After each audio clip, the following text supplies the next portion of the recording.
Bonjour, c'est Gilles sur boursicoté.com. Voici l'analyse technique Forex et matières premières pour cette journée du mardi 6 octobre 2015.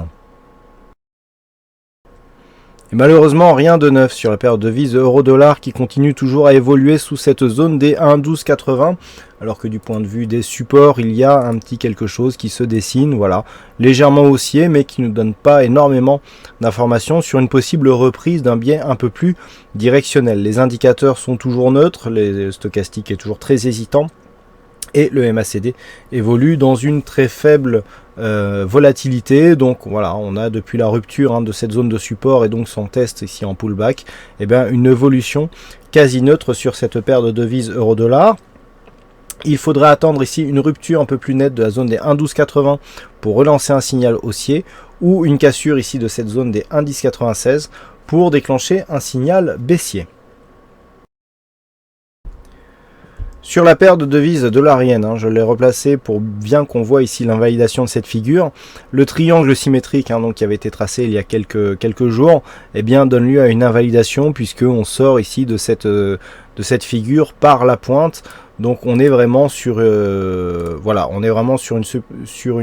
neutralisation, mouvement quasi horizontal. C'est un petit peu comme ce que je vous disais tout à l'heure sur l'euro-dollar.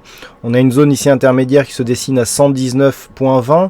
Du côté de la résistance ici, c'est 121,20 qui semble être la résistance temporaire de cette zone de range. Donc tant que l'on se situe à l'intérieur, c'est la neutralité. Un petit peu comme sur l'euro-dollar, il faudrait franchir l'une ou l'autre de ces zones pour donner un signal un peu plus directionnel. Attention, fausse sortie telle que nous l'avons eu ici vendredi dernier sur la paire de devises dollar-yen.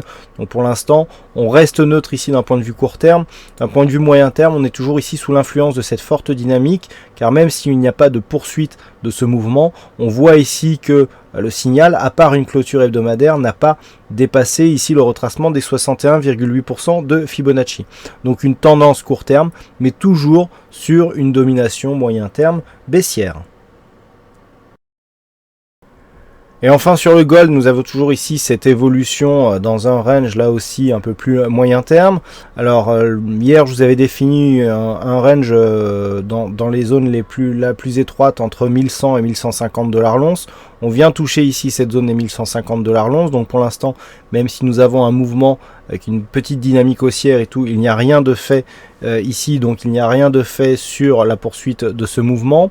Il faudrait dépasser 1150, mais surtout 1165 pour relancer un signal haussier qui aurait une incidence un peu plus moyen terme donc sur l'évolution de l'or, sachant que à la baisse c'est 1100 et 1080 $ l'once qui enverrait un signal baissier. Par contre entre les deux, c'est vraiment là une phase de neutralisation à laquelle nous assistons depuis ici cette phase de baisse, et donc ce retour au-dessus de cette zone des 1100 $ l'once, une zone ici de neutralisation qui dure maintenant depuis plus d'un mois. Voilà donc ce que nous pouvons dire sur cette analyse technique Forex et matières premières. Bonne soirée à tous, bonne chance au prochain trade et on se retrouve dès demain pour d'autres analyses techniques sur le site boursicoté.com. Bonsoir à tous.